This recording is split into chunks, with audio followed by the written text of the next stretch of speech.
दोन मोठे सहकलाकार जे आहेत आजूबाजूला ऍक्च्युली त्याच्यामुळे पोटात गोळा आलाय माझ्या की ते दोघं रॅग वगैरे करत नाहीत ना, पण तेवढं आपलं सोसायटी तेवढी फॉरवर्ड नाहीये आपली सोसायटी. बऱ्याचदा असं होतं की टीव्ही मालिकांमध्ये काम करणारा कॅरेक्टर घेतलं की मग शनिवार रविवार पुरते प्रयोग उरतात, दौरे होऊ शकत नाही. तुमची तयारी आहे?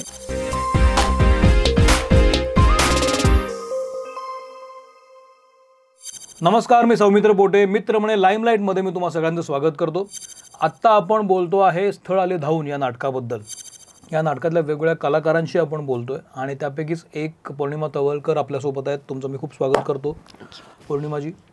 स्थळ आले धावून हे नाटक इंटरेस्टिंग आहे कारण त्याचा प्लॉट फार गमतीदार वाटतोय, मला महत्त्वाचा वाटतोय.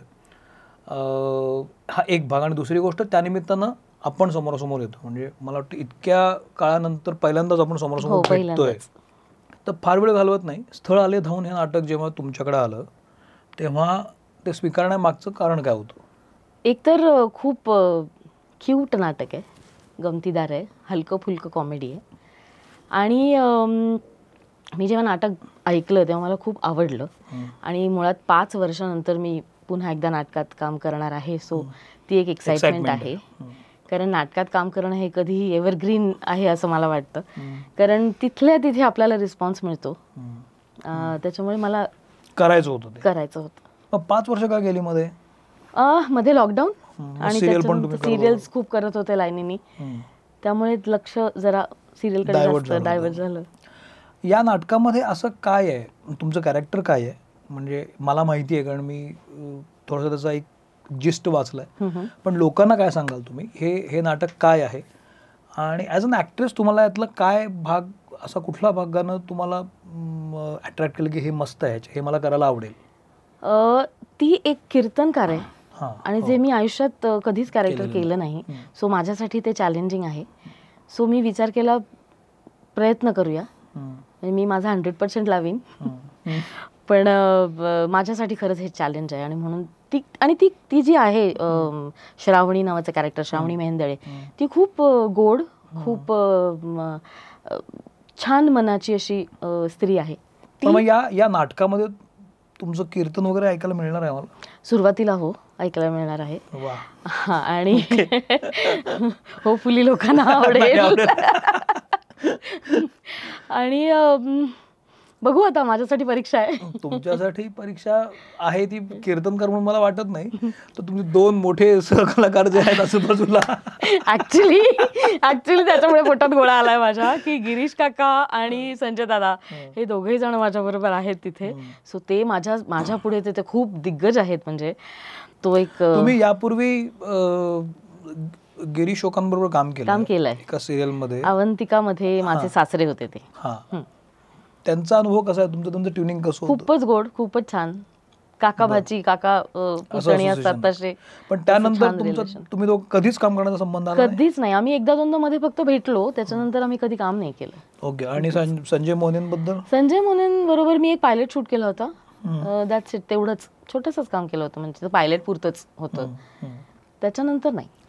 या निमित्तानं तुम्ही पुन्हा एकत्र येता, समोरासमोर काम दिसतं. तुम्ही वाचन झालंय की व्हायचंय अजून? नाही, वाचन झालंय.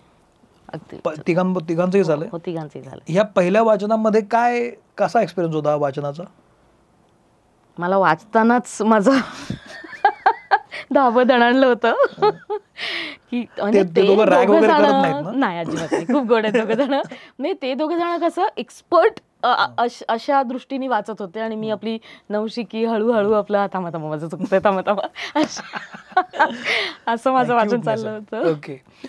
5 वर्ष आपण जेव्हा नाटक करत नाही, त्याच्यानंतर जेव्हा नाटक करतो, या 5 वर्षामध्ये इतर नाटकं पाहिली तुम्ही? हो, पाहिली. नाटकं पाहायला फार आवडतात. म्हणजे जसा वेळ मिळत होता तसं जाऊन मी बघत होते. पण शूटिंगमुळे, त्या तारखांमुळे जमत नव्हतं, असं पण होत होतं. पण ह्या 5 वर्षामध्ये जेव्हा तुम्ही नाटकं पाहत होता आणि आता तुम्ही नाटक करताय, तर गेल्या 5 वर्षामधलं माझं रिडिंग असं मला सांगते की खूप तरुणाईची नाटकं खूप आली. साधारण 35-35 फार तर 40, पण त्याच्या अलीकडची पलीकडचीच नाटकं होती. आणि तुम्ही आता असं नाटक घेऊन येताय की जे साधारण 50च्या पुढचं नाटक आहे. सो हे जे हा ब्रेक होतोय ट्रेंड कदाचित या नाटकामुळे, याबद्दल काय वाटतं तुम्हाला? हा चांगला हा ट्रेंड चांगला आहे. म्हणजे मला असं वाटतंय की लोकांना आवडेल. 50च्या पुढचेही एन्जॉय करतील आणि त्याच्या कमी वयातले पण एन्जॉय करतील नाटक. कारण हे हलकं फुलकं कॉमेडी आहे जे सगळ्यांनाच आवडेल असं नाटक आहे. म्हणून मला असं वाटतं की हे वर्क होईल. जनरली असं होतं की नाटक आपण कुठलंही करतो असं म्हटलं जातं की नाटक हे अभिव्यक्तीचं एक माध्यम आहे. तुम्ही तुमचे मत मांडत असता किंवा एक विषय आपण त्या नाटकातून ओपन करत असतो लोकांसाठी. हे नाटक असं आहे असं वाटतं तुम्हाला? आहे, नक्कीच आहे. बरं. त्याचा होपफुली फायदा होईल प्रेक्षकांना. बरं. ह्या नाटकाची गंमत काय आहे? म्हणजे हा विषय काय आहे नाटकाचा? उलगडून सांगा ना थोडंसं. उलगडून हे नाटक आल्यानंतर आपण हा एपिसोड टाकूया हवं तर, पण काय आहे म्हणजे लोकांनी नाटक का पाहावं? जर त्यांचं आयुष्य काही आयुष्यात कलाटणी आली किंवा जर त्यांचं आयुष्य रटाळ होत असेल तर एक दुसरा ऑप्शनही आयुष्यात असू शकतो, असायला हवा. या दृष्टीने हे नाटक बघावं असं मला वाटतं. वा. ह्याच्यामध्ये हलके फुलके संवाद आहेत, नर्म विनोदी नाटक आहे असं मला या संजय मोने आणि गिरीश योगींनी सांगितलं. तुम्हाला यातलं तुमचं कॅरेक्टर जे तुम्ही करताय त्यातले कुठले संवाद इंटरेस्टिंग वाटत आहेत किंवा कुठली सिच्युएशन फार गमतीदार वाटते की जी साकारायला मजा येईल?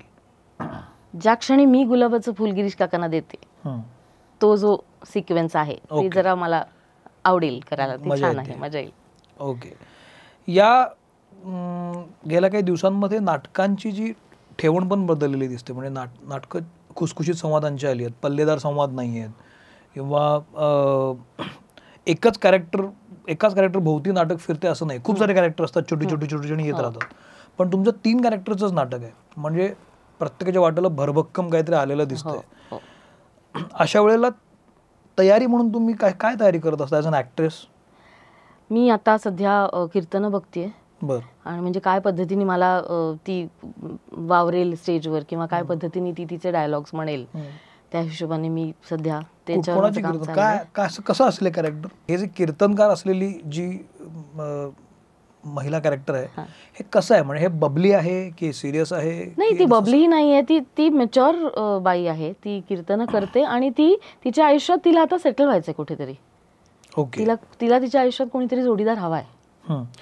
गेल्या काही दिवसांपासून ना म्हणजे सिनियर सिटीझन आणि त्यांचा एकटेपणा ह्याच्यावर वेगवेगळ्या कलाकृती येत आहेत. म्हणजे अलीकडच्या काळामध्ये 40शीतले चोर जे नाटक जो सिनेमा आला तो पण 40च्या पुढच्या लोकांचाच आहे. पुन्हा त्यात एक्स्ट्रा मॅरिटल अफेअर वगैरे तो विषय वेगळा. पण युटर्न सारखं नाटक होतं की ज्याच्यामध्ये हाच विषय होता. आता तुमचं हे नाटक येते. हा विषय अलीकडच्या काळामध्ये खूप महत्वाचा आणि खोल होत चालला असं वाटतं तुम्हाला? असं खूप वाटतंय. कारण बरेच मी माझ्या ओळखीतले पण बरेच अशा फॅमिलीज आहेत जे बायको एकटीच राहिली आहे, नवरा एकटाच राहिला आहे आणि मग कुठेतरी त्यांना असं एकटे पण जाणवतं आणि मग एक सतत कोणीतरी बरोबर असल्याची जी सवय असते ती तिथे तुटते आणि त्यांनी तो जो त्रास होतो तो त्रास टाळण्यासाठी पुढचं पाऊल टाकणं मला असं वाटतं. आपला सोसायटी तेवढी फॉरवर्ड नाहीये आपली सोसायटी. पण मला असं वाटतं आता हळूहळू बऱ्याच गोष्टी आलेल्या आहेत तर ही होऊ शकेल अशी. म्हणजे हा तुमचा मुद्दा महत्वाचा आहे. पुण्या मुंबईत कदाचित तो समजूतदारपणा आला असू शकेल पण कदाचित 2 टायर 3 टायर सिटीज आहेत त्याच्यामध्ये काठिण्य असू शकेल. पण त्याच वेळेला अशा कलाकृती जेव्हा चालायला लागतात म्हणजे युटर्न सारखं नाटक चाललं पुन्हा हे नाटक लेखकाला लिहावं असं वाटतं म्हणजे स्वीकारलं जातंय म्हणून तुम्ही लिहिताय. ही जी स्वीकारार्हता आहे ही पॉझिटिव्ह वाटते तुम्हाला? काही पॉइंट्सला हो, काहीला नाही. कारण प्रत्येक जण अशा पद्धतीने विचार करतोच असं नाही. पण हे नाटक बघून खरंच लोक जर प्रयत्न केला तर असा विचार करू शकतील. ओके. या येत्या काळामध्ये म्हणजे तुम्ही आता या निमित्तानं रंगभूमीवर दिसताय. येत्या काळामध्ये तुमच्या काय वेगळे प्रोजेक्ट असणार आहेत? तुम्ही काय करता आणखी? मी आता सोनी मराठीवरती शो करतेय राणी मी होणार नावाचा, आयरिस प्रोडक्शनचा. तो छान चाललाय. ते करून मी ते सांभाळून रिहर्सल्स आणि हे सगळं करून प्रयोग करणार आहे. बऱ्याचदा असं होतं की टीव्ही मालिकांमध्ये काम करणारा कॅरेक्टर घेतलं की मग शनिवार रविवार पुरते प्रयोग उरतात. दौरे होऊ शकत नाहीत आणि दौरे बंदच झालेत अलीकडच्या काळामध्ये, कमी झालेत. त्रिकोणामध्येच आहे म्हणजे नाशिक पुणे मुंबई याच्या पुरतंच नाटक झालं. तुमची तयारी आहे? अगदीच सांगून ठेवलंय? मी सांगून ठेवलंय. मी याच बेसिसवरती घेतलंय की मी आणि मुळात ना मी आता माझी 5 नाटकं झाली आतापर्यंत. मला दौरे करायला भयंकर आवडतात, कारण खूप लोक भेटतात, वेगवेगळ्या ओळखी होतात, त्याच्यामुळे मला दौरे करायला मजा येते. म्हणजे आपल्या नेहमीच्या रुटीन पेक्षा काहीतरी आपल्याला वेगळं करायला मिळतं. यापूर्वी जेव्हा तुम्ही नाटकं केले, एखादा किस्सा सांगू शकाल दौऱ्यातला आवडलेला किंवा आठवणीतला किस्सा, की कसे लोक भेटतात आणि कसं एखाद्या कलाकृतीवर किंवा एखाद्या व्यक्तिरेखेवर प्रेम करतात, असा एखादा किस्सा सांगू शकाल? माझ्या आयुष्यातलं पहिलं नाटक ओळख न पाळख, दामलेंचं नाटक. आणि माझा ड्रायव्हर मला सोडायला आला, यशवंतला बस थांबणार होती. आयुष्यातलं पहिलं नाटक, पहिला दौरा. आणि मी म्हटलं की मला तिथे आम्ही यशवंतला पोहोचलो आणि आजूबाजूला म्हटलं इथे कुठे बस तर दिसत नाही नाटकाची, काय करायचं. तर मी म्हटलं की रुको, ड्रायव्हरला म्हटलं की तिथे तो आमच्या बॅकस्टेजवाले आहेत सगळे, त्यांना विचारते. तर त्या बसच्या मागे ते उभे होते. तर म्हटलं गाडी कुठे आपली? तर ही काय म्हटलं ही आपली गाडी आहे का? अच्छा, म्हणजे फारच सो गाडी होती तेव्हा. मला काहीच कल्पना नव्हती. आणि तर मी म्हटलं की म्हणी यही है गाडी, आप सामान रख दो. तर आम्ही वरती चढलो. तर मला माझा ड्रायव्हर म्हटलं दीदी आप उतरो, मैं आपको पुणे छोड़ता हूँ, मैं मम्मी को फोन करके बोल दूंगा की मैं पुणे छोड़ने जा रहा हूँ. म्हटलं नाही असं नाही करू शकत, म्हटलं याच गाडीने जायला लागेल मला. तर मी बसले, असं बघत होते. म्हटलं AC नाही आहे का गाडीत? तर दामले AC हवा आहे तुला गाडीमध्ये, नाटकाच्या बसमध्ये AC हवा आहे? म्हणून त्यांनी मला फोन केला स्मिता तळवलकरला, जी माझी सासू, चुलत सासू. ती म्हणाली बघ तुझी सून काय म्हणते म्हणे, नाटकाच्या बसमध्ये तिला AC हवा आहे. म्हणजे तो एक किस्सा की मला माहितीच नाही की नाटकाची बस साधी असते, ज्याच्यात AC वगैरे काही नसतो. फरक पडलाय का? काही नाही. मला आता खूप वर्षात दौरे नाही केले, त्याच्यामुळे पण वाटत नाही एवढा फार काय फरक पडलेला. गाडी छान असेल फक्त. तुम्ही खूप सारे प्रयोग करत असतात, तुम्हाला खूप सारे लोक भेटत असतात आणि क्राऊड म्हणजे काय, ठिकाण बदललं की क्राऊड बदलतो. असं म्हटलं जातं की पुण्यामध्ये नाटक चाललं की सगळीकडे चालतं, किंवा नाटक चांगलं असेल तर ते पुण्यात चालतं, कारण पुण्यामध्ये संस्कृती ती एक डेव्हलपमेंट झालेली आहे पुण्यामध्ये. तसे तुम्ही खूप ठिकाणी प्रयोग करता जे व्हायला पाहिजेत, पण दौऱ्यामुळे तर होत नाहीत, कारण कोल्हापूर, सांगली किंवा विदर्भामध्ये क्राऊड आहे, पण तिथं तुम्ही पोहोचू शकत नाही. तर तिथपर्यंत जाणं गरजेचं आहे, वारंवार जाणं गरजेचं आहे. यासाठी काय करायला पाहिजे असं वाटतं तुम्हाला? म्हणजे निर्माते म्हणून काही पावलं उचलली पाहिजेत का? लोकांपर्यंत जास्त पब्लिसिटी करून गावागावात या गोष्टी केल्या पाहिजेत, की म्हणजे शहरातली माणसं तर बघतात असताना नाटकं हे काय आहे माहिती आहे, पण गावागावात सुद्धा हे पोचवलं गेलं पाहिजे कुठल्या तरी माध्यमातून, की तुम्ही नाटकं बघायला या. कलाकारांना पोचलं पाहिजे ना. हो, तेही कबूल आहे, पण माझी हरकत नाही, मला मी कुठेही जाऊन प्रयोग करायला अगदीच काहीच हरकत नाही. शेवटचे 2 प्रश्न विचारतो मग आपण थांबूया. 5 वर्षानंतर तुम्ही नाटक करताय, पण बेसिक प्राथमिक सुविधांचा जेव्हा विषय असतो नाटकांच्या, थिएटर असणं, स्टेज असणं किंवा स्वच्छतागृहांचं नीटनेटकेपणा असणं, अजून तेच रंगणं आपण वेगवेगळ्या ठिकाणी गात असतो. एक अभिनेत्री म्हणून खूप वर्ष तुम्ही कामही करताय, तुम्हाला काय वाटतं सगळ्या गोष्टीवर? पण पुन्हा तेच बोलत असतो, त्याच इश्यूज होत असतात, पण त्याच्यात फरक का होत नाही हे मला कळत नाही. कारण आम्ही आतापर्यंत मी जितकी नाटकं केली, जितके दौरे केले, खरंच बाथरूम्स आणि थिएटर्स खूप वाईट, खूप खराब असतं. म्हणजे बेसिक स्वच्छताही नसते, इतकं घाण असतं. म्हणजे पाणी येत नसतं, तुटलं फुटलेलं असतं, कमोड वापरायचं कसं हे माहिती नसतं. या सगळ्या बेसिक गोष्टी ना खूप गरजेचं. आणि नाही, जिथे माहिती नाही ना वापरायचं तिथे इंडियन ठेवा ना, की मग ते स्वच्छ तरी होतं निदान. असा एक मुद्दा आहे. पण मग याच्यावर तुम्ही लोक बोलत का नाही सारखे सतत? आंदोलन जाऊ दे. ओके, पण आता कसं आहे, आता प्रशांत नांबले नाट्य परिषदेचे अध्यक्ष आहेत, त्यामुळे काहीतरी होईल अशी अपेक्षा आहे. त्यामुळे तुम्ही जर कुठे गेला आणि असं काही घडलं तर सांगा, नक्की. नाटक परत चर्चेत येईल त्या निमित्तानं. नाही, पण मला खूप छान वाटलं तुमच्याशी बोलून. या निमित्तानं स्थळ आले धावून हे नाटक रंगभूमीवर येतंय आणि 3 व्यक्तिरेखा असलेलं नाटक आहे. इंटरेस्टिंग गोष्ट आहे. तुम्हाला खूप साऱ्या शुभेच्छा आणि नाटक जरूर पहा.